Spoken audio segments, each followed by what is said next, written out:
Bom dia, paz e graça a todo o povo dessa terra, Alenquer, interior e toda a cidade vizinha. Eu desejo um bom dia para todo com saúde, força e coragem, em nome de Jesus de Nazaré.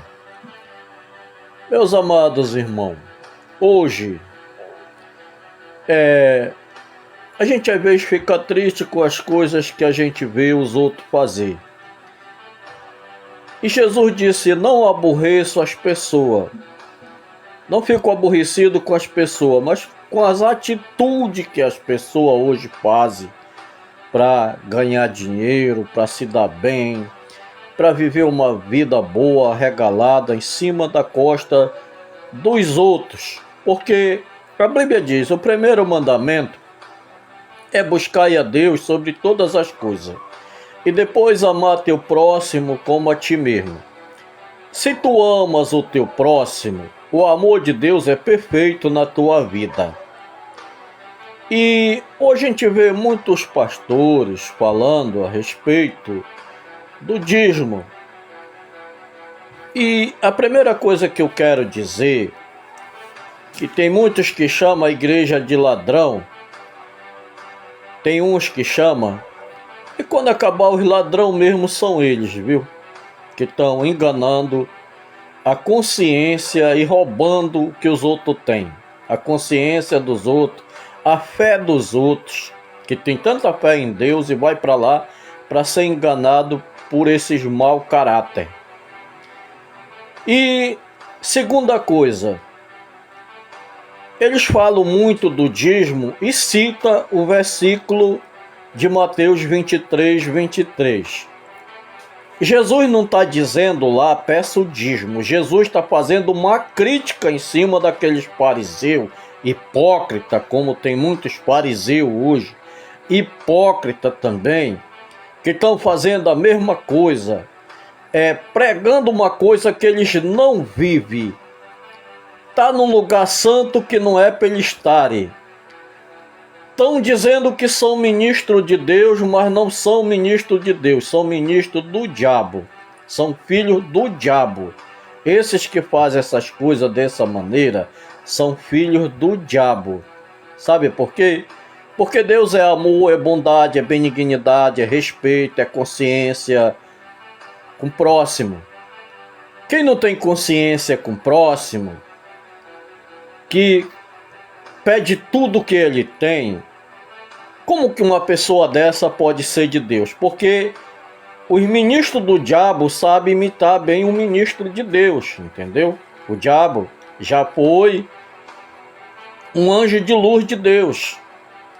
Por isso o povo de hoje, fico atento, fico alerta, leio a Bíblia, medito nela para vocês não serem enganados por esse povo mau.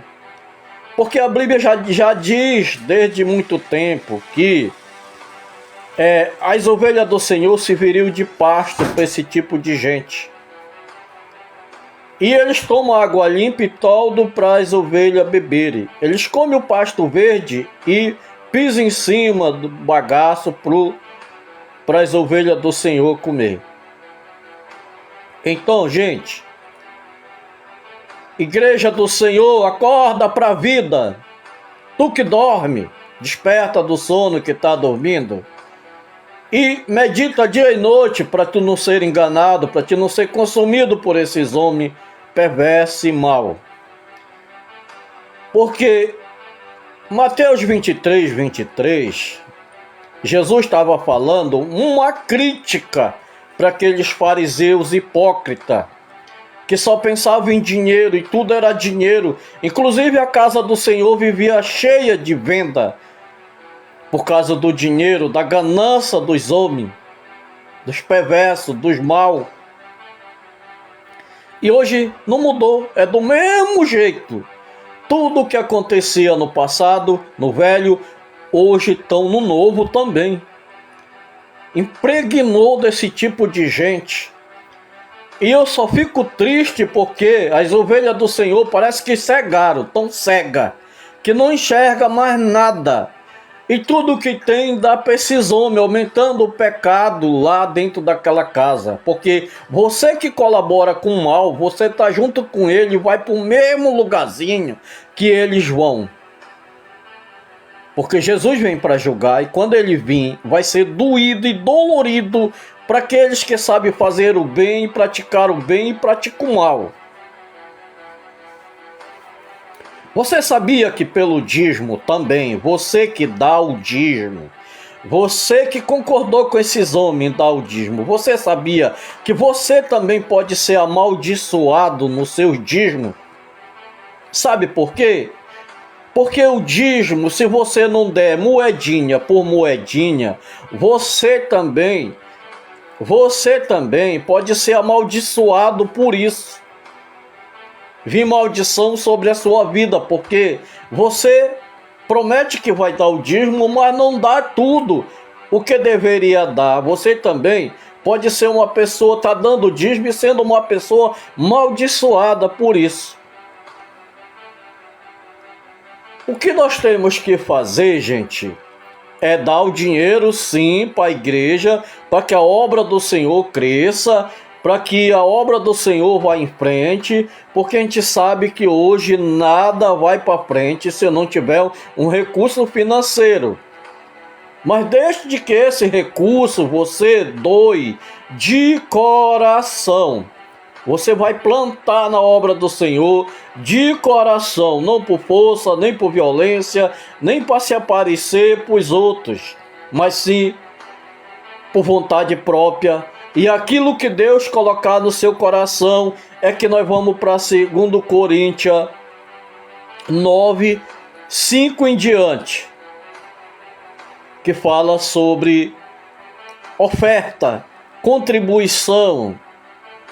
Então, vá para lá, para Coríntia, colabore por lá com a sua contribuição, aquilo que Deus colocar no seu coração, de tudo que você ganhar no mês. Consulte Deus e o seu coração, e Ele vai dizer o que você vai dar para a obra do Senhor. É uma coisa que você está fazendo certo, porque você não vai se condenar por isso. Não é como o dízimo. Se você não der tudo o que você diz que está dando dízimo e não der moedinha por moedinha, você vai ser uma pessoa, mesmo dando, você vai ser uma pessoa amaldiçoada, porque está roubando a Deus de qualquer maneira. Pelo Velho Testamento é lei, e pela lei é lei, entendeu? Se você não pagar, você está, já sabe, né? A lei só condena, a lei só leva para a morte, mas a graça deixa nós livres. Então vá pela graça, vá pelo Coríntios, 2 Coríntios 9, 5 em diante. Agora tem outra coisa também. Se você é da igreja, você ganha e não contribui, você torna-se uma pessoa avarenta. E quando a pessoa é avarenta, ele não entra no reino dos céus, porque o céu não é lugar de pecado, é lugar de santidade. E os avarentos não entram no céu, viu? Se você vive numa igreja, contribua com ela lá, não importa a quantia que você der, e também não vá atrás do pastor, dele pedir para você que você tem que dar 100, 200, 300, não vá para isso não. Dê aquilo que Deus colocar no seu coração, para que você seja abençoado por Deus, porque você não está comprando lote de terra lá no céu. Jesus já veio pagar nossa conta aqui nessa terra.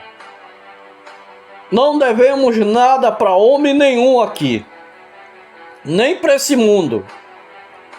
Por isso, dê, contribua por mês, dê as suas ofertas, as suas contribuições, dê na igreja para que você não seja uma pessoa avarenta. Preste bem atenção no que eu falei, no que eu estou falando, para você não ir para o inferno junto com muitos que estão andando nesse caminho. Viu? Se você sabe que aquela pessoa está praticando mal, você está apoiando ela, vai ela e você para o mesmo buraco. Porque Jesus falava com os fariseus, mas também falava com os escrivãos. Porque os fariseus ditavam e os escrivãos escreviam tudo que eles falavam, menos Mesmo sabendo